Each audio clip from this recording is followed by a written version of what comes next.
I'm Shekhar, representing Jindal Steel and Power.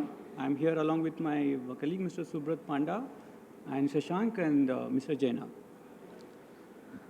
Here, for me, most of my presentation is already covered by the speaker. Like what we talk about, how the steel structure is better than other form of structure like RCC and other thing.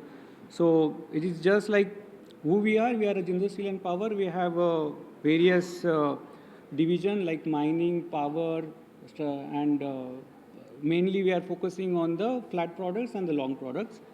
Now here we manufacture TMT, wire rod, plates, rail structure, then sheet pile, coils and semis, as well as prefabricated structure also. In case of structural steel, we manufacture angle, channels, beams, column, sheet piles and crane rails, which is being used for the various infra projects.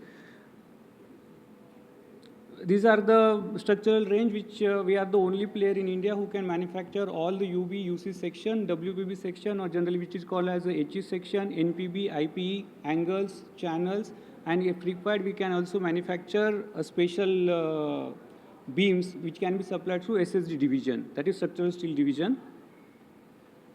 These are the codes which we follow, which is already covered in few of our last presentation. Now, these are the advantages which will be already covered by various speakers, but there was one point which has come up in Arup presentation that when we compare structural steel with the RCC, there is one red mark against the steel structure. That is, the steel structure like E355 grade metal is not having enough fireproofing, that it doesn't have the inherent fire resistance. So here we are talking about the new development which we are doing, that is a fire resistant steel. So when we talk about this, what is a fire resistant steel or the fire resistant building? The building which can resist the damage due to the fire. It cannot prevent the fire, but definitely it can reduce the impact of the damage done by the fire. So as per the National Building Code, clause 3.3.3, what is talk about is any building which has a cover area of 500 meters square and above need to be fire protected, or it need to be a fire resistance. So what we can do to make any structure a fire resistance? The fire resistance can be achieved by external means. What is the external means? That you can have intermittent painting, you can do a that's fireproof insulation like glass wool, or you can, which is not allowed now, but you can do the asbestos, or you can do the in-casting. These are the all external media, or we can just use a fire resistant steel. The difference is like that you are trying to protect the steel from the fire by external media, or you are making the base metal, that is steel itself, immune to the fire. So it is like that we talk about the COVID, that you have a COVID, then you can get it treated, or you can prevent the COVID by wearing mask or making the social distance, or you can go for the immunization. Once you do the immune, you need not to worry about the infection. So this is what we are trying to do with the fire resistant steel. So what the fire resistant steel is, that generally any steel which has a fire resistance, in which your wires, the yield strength is not dropping 2/3 even at the elevated temperature of 550 degrees Celsius and above. So JSPL is manufacturing fire resistant steel which will be produced as per IS 15103.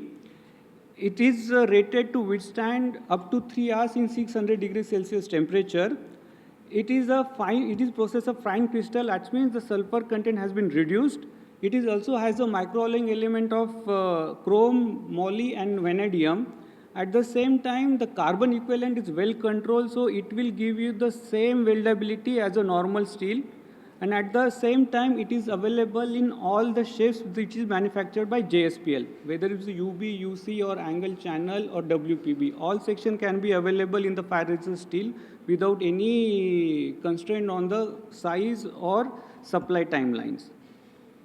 Now, if you just see what is the advantage of JSP fire resistant steel with the external media.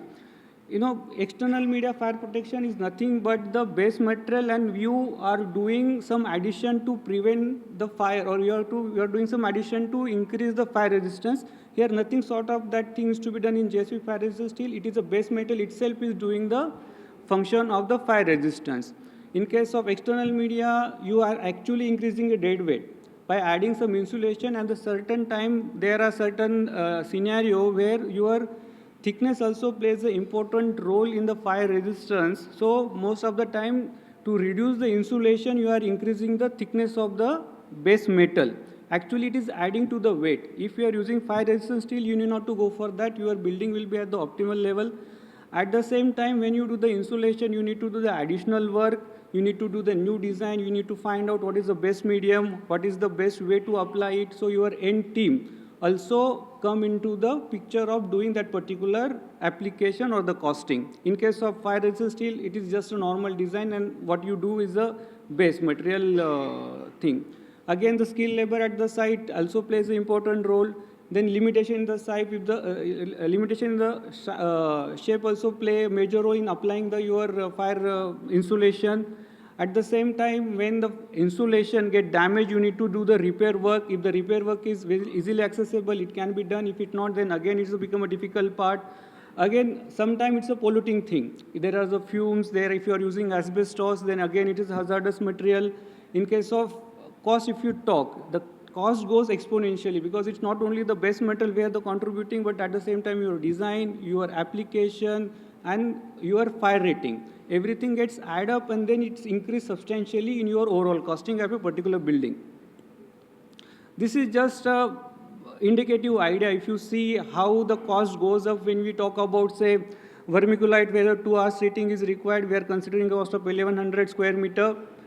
Then if you talk about the intumescent, where 4 hours rating is done, but for that you need to pay 7,500 square meter, 7,500 rupees per square meter.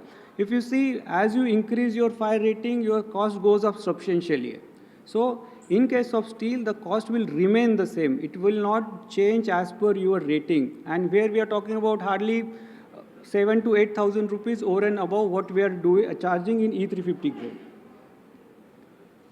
This is code, what we say, 15103. These are the typical chemical composition of a particular steel which can qualify to as a fire resistant steel. These are the YS UTS value. If you see, in case of Fe 490, you need to maintain 490 as a tensile stress, and your yield strength will be as per the thickness. Here, yield strength should not drop below 2/3 of the room temperature value at 600 degrees Celsius.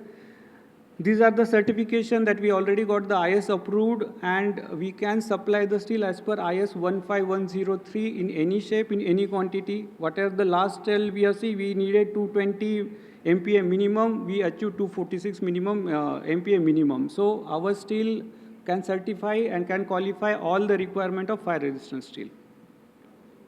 Thank you.